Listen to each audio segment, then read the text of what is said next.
alunos do terceiro ano, tudo bem com vocês? Espero que estejam muito bem.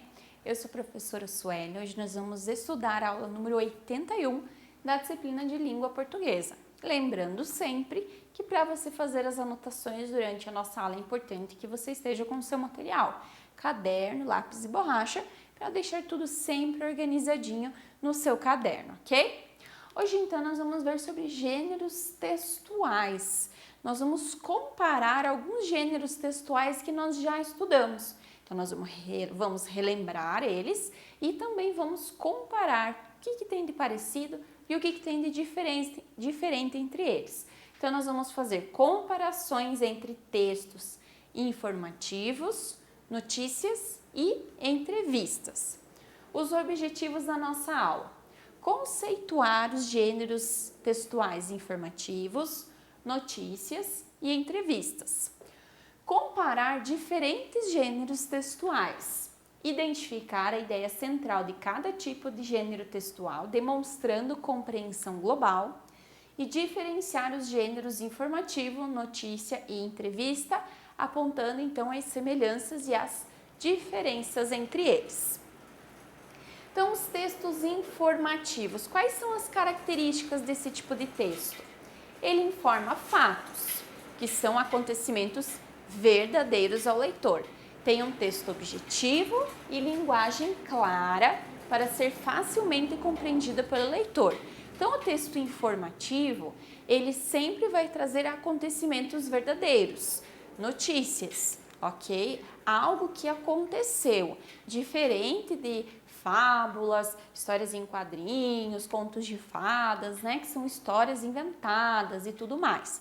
Os textos informativos não, eles trazem informações verdadeiras. O objetivo dele, transmitir informações sobre algo sem escrever sobre o sentimento ou opinião, né? O autor, ele não escreve o seu sentimento, a sua opinião sobre aquele acontecimento. Ele apenas vai transmitir as informações do que aconteceu, certo? Sem dizer se ele gostou, se ele achou bom, se ele achou ruim, não. Apenas vai transmitir essas informações. A estrutura, então, dos textos informativos. Então, ele tem a introdução, que é para informar o tema, né? Sobre o que o texto vai falar. Então, ali, né, o primeiro parágrafo, essas partes são sempre divididas, então, em parágrafos. Então, ali, esse primeiro parágrafo vai ser a introdução, ele vai sobre o que esse texto informativo vai falar, qual informação ele vai trazer. Depois, o desenvolvimento. No desenvolvimento, então, nós vamos ter todas as informações sobre o texto. O que aconteceu, onde aconteceu, quando, com quem, como terminou e tudo mais, ok? E a conclusão é a finalização da ideia central do texto. Então, ali vai finalizar, vai concluir o texto informativo, vai trazer então todas as informações que a gente precisava e vai então concluir, né, aquelas informações. E aonde que a gente encontra os textos informativos? Então, os textos informativos a gente vai encontrar em jornais, em revistas, e esses jornais e revistas podem ser impressos, mas também podem ser lidos na internet. Né? Na internet, em sites, em redes sociais, também tem várias páginas que trazem, né, informações sobre acontecimentos da cidade, do país, enfim. Ali também a gente vai encontrar textos informativos. O próximo gênero textual, então, é a notícia. A notícia, ela é muito parecida, o conceito dela, com o gênero textual informativo, certo? Ele tem algumas pequenas diferenças. Então, a notícia ela é um gênero textual que tem como objetivo passar informações importantes sobre acontecimentos da sociedade. As notícias podem ser sobre vários temas, como saúde, política, esporte, educação, entre muitos outros. E tudo aquilo que é importante pode virar uma notícia. O que seria isso? Um acidente pode virar uma notícia. Uma campanha de vacinação pode virar uma notícia, uma campanha, né, de matrículas na escola é uma notícia, né, um jogo, uma disputa, tudo pode virar uma notícia. Tudo aquilo que for importante para a sociedade, que for importante para um grupo da sociedade, saber se informar, pode sim virar uma notícia. A notícia, então, ela tem uma linguagem que precisa ser de fácil entendimento ao leitor. O autor ele não deve também escrever a sua opinião sobre o que ele está, né, noticiando. Então, assim como no texto informativo, a notícia ela precisa ser escrita de um jeito que as pessoas entendam com facilidade. Que a gente tem que pensar que desde pessoas muito simples até pessoas com muito estudo vão ler o mesmo texto. E todas elas precisam entender qual é a informação daquele texto. Então é importante que esses textos, né, o texto informativo e as notícias, sejam sempre escritas de uma maneira fácil de ser entendida. Então é muito importante que as notícias tragam assuntos verdadeiros. Por quê? Hoje em dia, né, é muito comum a gente encontrar as notícias falsas, né, chamadas de fake news. E aí isso acaba prejudicando as informações corretas. Às vezes chegam para a gente as fake news, né, as notícias falsas, e a gente não sabe, né, se ela é verdadeira ou não, e muitas vezes a gente acaba acreditando e é mentira. Então é bem perigoso, às vezes algumas notícias, né, trazem assuntos muito importantes e ainda são falsas. Então a gente sempre tem que estar atento se aquela notícia é verdadeira ou não, se o local que está publicando é um jornal, um site confiável, para que a gente tenha certeza de que ela é verdadeira. A estrutura então das notícias, como é que ela é organizada? Então as notícias, elas têm a manchete. Então a manchete, ela revela o assunto principal do texto, ela é escrita com frases curtas e atrativas. Quando a gente pega lá o jornal, né, vai ter sempre o título bem grande, essa é a manchete. É esse título, essa manchete que geralmente vai chamar a atenção do leitor a ler a notícia. Depois da manchete, a gente tem o título auxiliar. Ele complementa, então, o título principal, que é a manchete, e acrescenta mais algumas informações. Mas ele ainda não descreve a notícia toda. Depois, a gente tem o lead. O lead, ele encontra-se nos 2 primeiros parágrafos do texto. Ele traz, então, as informações como, quando e onde aquele fato aconteceu ou vai acontecer, né? Se é uma notícia sobre algo que vai acontecer, ele também vai trazer essas informações. E aí a gente tem o corpo da notícia que começa no 3º parágrafo. Aí ali a notícia ela é mais detalhada, ela tem mais fatos importantes escritos para que a gente tenha então toda a informação que a gente precisa e compreenda aquela notícia que está lendo. E onde a gente encontra as notícias? Então, as notícias são encontradas em vários meios de comunicação, como jornais, revistas, na televisão, no rádio e na internet. Então, nós vamos ter, né, notícias escritas e vamos ter notícias em vídeo, né, em que os apresentadores falam a notícia para nós, certo? Mas também são notícias. O que a gente pode ver na diferença entre as notícias e os textos informativos até aqui é que os textos informativos têm uma estrutura bem mais simples, né? A gente viu que ele tem introdução, desenvolvimento, conclusão, certo? A notícia, ela tem a manchete, ela tem o título auxiliar, ela tem o lead e aí ela tem a informação para complementar aquela notícia. Então, ela é mais estruturada. Ok? E o próximo gênero textual, então, é a entrevista. A entrevista, ela tem o objetivo de passar informações sobre alguém ou sobre algum acontecimento através de perguntas e respostas. Essa é a principal característica da entrevista, ok? Perguntas e respostas. Para uma entrevista, é necessário que hajam 2 pessoas, certo? Ah, mas eu vi uma entrevista que tinha 2 entrevistados. Ok, mas a gente precisa ter o entrevistador e o entrevistado, principalmente. O entrevistador, então, é quem vai perguntar, quem faz as perguntas, e o entrevistado é a pessoa que vai responder. Para fazer uma entrevista, é importante que o entrevistador, aquele que vai fazer as perguntas, ele pesquise quais assuntos o entrevistado tem conhecimento. para que ele possa se organizar e já planejar quais perguntas ele vai fazer para o entrevistado. Por quê? Por exemplo, ele vai entrevistar um médico, então ele vai fazer perguntas referentes à medicina, à saúde, certo? Ele não vai fazer perguntas com relação ao conserto de um carro, certo? Aí ele vai ter que procurar uma pessoa que entenda desse assunto para fazer a entrevista. Então, é importante, então, que o entrevistador conheça sobre o que o entrevistado sabe, qual é a área que ele atua, para aí, então, ele formular as perguntas antes da entrevista e já ter, né, um roteiro, uma organização.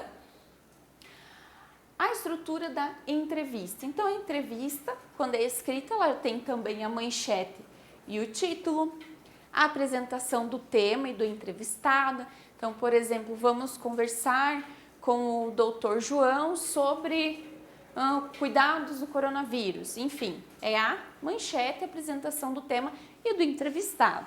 E aí, então, nós temos as perguntas e as respostas ao longo de toda a entrevista. E aonde a gente vai encontrar as entrevistas? Então, as entrevistas escritas, elas podem ser encontradas em jornais, revistas, livros e na internet. E nós temos também as entrevistas que são faladas. Elas podem ser encontradas na televisão, no rádio, em podcasts e em canais na internet, ok? Então, nós temos as duas, tanto a escrita quanto a falada seguem o mesmo planejamento, o mesmo roteiro, a mesma organização. Mas a escrita a gente vai ler e a falada nós vamos ouvir e, se for na televisão, ver também, né, as pessoas ali durante a entrevista. Agora, então, nós vamos ver exemplos de um texto informativo, uma notícia e uma entrevista. Por quê? Porque aí a gente vai conseguir identificar ainda melhor as diferenças e as semelhanças entre eles. Então, aqui o primeiro, nós temos um texto informativo. Acompanhem lá. Cachorro. Então, é o título. Todo mundo sabe que o cachorro é o melhor amigo do homem. Realmente é um companheiro para todas as horas. O cachorro é um animal domesticado pelo homem há milhares de anos, mais ou menos há cerca de 100 mil anos. É tempo. Atualmente, existem muitas e muitas espécies de cães, dos mais variados tamanhos e formas, compridos e magros, pequenos e gordinhos, cabeludos e fortes, pelados e desengonçados e muito mais. São mais de 400 raças que foram se formando ao longo do tempo. Existem cães que, além de serem amigos dos homens, são adestrados e exercem várias tarefas, como guiar cegos, pastorar rebanhos, puxar trenós, vigiar propriedades, auxiliar a polícia rastreando objetos e pessoas e até pegar o jornal o jornal de manhã na porta de casa. Ok? Então, aqui, nesse texto informativo, a gente pode observar que ele está passando informações sobre o cachorro é o melhor amigo do homem, que existem diferentes tipos de cachorro, né? Que muitos têm funções, né? De ajudar, orientar, enfim. Ele traz informações, ele não trouxe algo que aconteceu com o cachorro, então não é uma notícia, é um texto informativo. Aí tem o título, a introdução, o desenvolvimento e a conclusão, ok? Aqui, então, nós temos uma notícia. Aí nós temos aqui, Maluquices, 2 de setembro de 2021. Maluquices, então, é o nome do site. Nós temos a data para a gente ter uma referência, né, de quando isso aconteceu, né, quando vai acontecer. A manchete, vote na foto de animal selvagem mais divertida. Aí nós temos o título auxiliar. A votação faz parte de um concurso que tem como objetivo alertar as pessoas sobre a importância de preservar os animais e seus lares. Okay? Então nós temos manchete, que é o título, e o título auxiliar, que ele vai complementar um pouquinho o título e o tema da notícia. Continuando, o concurso Comedy Wildlife Photograph Awards, em português, Prêmio de Fotografia de Comédia da Vida Selvagem, divulgou em 1º de setembro os 46 finalistas da edição de 2021. A competição tem como objetivo conscientizar as pessoas, de um jeito divertido, sobre a importância de proteger os animais selvagens e seus lares. Então aqui ele começou, o lead, a explicar sobre a notícia. Os vencedores serão escolhidos de dois modos, por jurados que vão selecionar a melhor foto para cada categoria, como animais aquáticos, terrestres e voadores, e pela escolha do público. Você pode ajudar a escolher a foto vencedora na categoria popular. É só acessar esse link para ver todas as imagens, clicar na sua foto, na sua favorita e se cadastrar. Quem votar concorre a um iPad. Ao mesmo tempo, o fotógrafo da imagem vencedora da categoria geral ganha um troféu e um safari de 1 semana no Quênia, ou seja, um passeio pela natureza do país. Já os vencedores de outras categorias recebem um certificado e prêmios, como mochilas e equipamentos para tirar fotos. A votação ficará aberta até 12 de outubro e os vencedores serão anunciados no dia 22 do mesmo mês. Então aqui a gente tem uma notícia de algo que está acontecendo, um concurso sobre fotografias, aonde, explicando que existe uma votação, que as pessoas que ganharem, vão receber como prêmio. Então essa é uma notícia. Nós temos as datas também, uma informação bem completa. Agora, então, nós vamos ver um exemplo de uma entrevista. Então, a entrevista nós temos o título que é Retorno às aulas. Antes da gente ter as perguntas e as respostas, nós temos uma introdução, Por que essa essa entrevista foi realizada? Com quem ela foi realizada? Ok? Então, ela diz assim: após muitos meses longe das salas de aula, alguns estudantes retornaram para suas escolas nesta semana, mas alguns seguem tendo aula em casa. Hoje vamos entrevistar a Mary, que voltou ansiosa para a sala de aula, ok? Então ele está explicando o motivo da entrevista e já adiantando o assunto que ela vai tratar. Aí começa o entrevistador. Por que você decidiu voltar para a escola? A entrevistada: eu estava com muitas saudades da minha escola e dos meus colegas. O entrevistador: você gostou de ter aulas online? A entrevistada: sim, achei bem legal. Os professores usavam maneiras diferentes de nos ensinar. O entrevistador novamente: qual o seu desejo para esse ano letivo? A entrevistada: eu quero muito que logo eu e meus colegas possamos estudar e brincar bem pertinho uns dos outros. Então aqui nós temos uma entrevista com um tema que é retorno às aulas, e aí nós tivemos o entrevistador perguntou para a aluna, que estava retornando, sobre o seu retorno. Então ele buscou uma pessoa que daria a ele as informações sobre o retorno às aulas, certo? Então é importante a gente pensar no tema da entrevista e em quem será entrevistado. Aqui então, para a gente comparar, fazer uma comparação dos três. Os gêneros textuais informativos e as notícias, eles possuem uma linguagem clara e objetiva para facilitar a compreensão do leitor. Então eles sempre vão trazer uma linguagem, tanto escrita quanto falada, de uma maneira que todas as pessoas consigam entender. A notícia, ela já vai trazer uma linguagem de acordo com a área de atuação de interesse do entrevistado. Ou seja, ali, quando nós vimos, era um entrevistador entrevistando uma aluna. Ela usava um tipo de linguagem.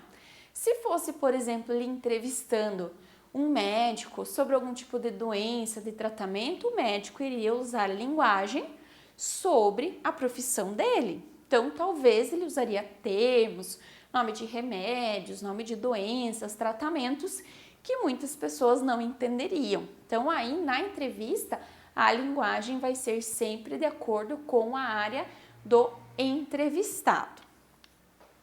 Os autores dos textos informativos e das notícias não devem expressar as suas opiniões ou sentimentos sobre os assuntos que eles estão escrevendo ou falando. Então, eles apenas fazem o texto informativo, passam as informações ou as notícias. Eles não podem expor a sua opinião sobre aquele acontecimento ou sobre aquela informação. O entrevistado ele pode dar as suas opiniões ou falar sobre os seus sentimentos, né, sobre o assunto da entrevista. Aí na entrevista, aí ele pode sim falar, né, dependendo da pergunta, como ele se sente, o que ele gosta, o que ele não gosta. Os 3 gêneros textuais possuem título, então todos eles têm títulos. As entrevistas e as notícias podem ser encontradas escritas e faladas.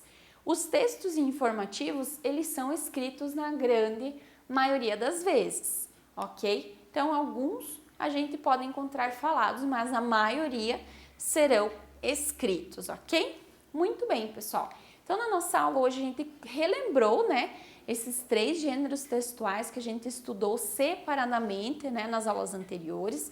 Então, a gente relembrou e pôde comparar as diferenças e as semelhanças entre eles, principalmente as notícias e os textos informativos. Quando a gente fala, né, o conceito, a gente muitas vezes pode se confundir, mas eles têm as suas diferenças também, tanto no que eles falam quanto na maneira, né, como eles são escritos na estrutura também, ok?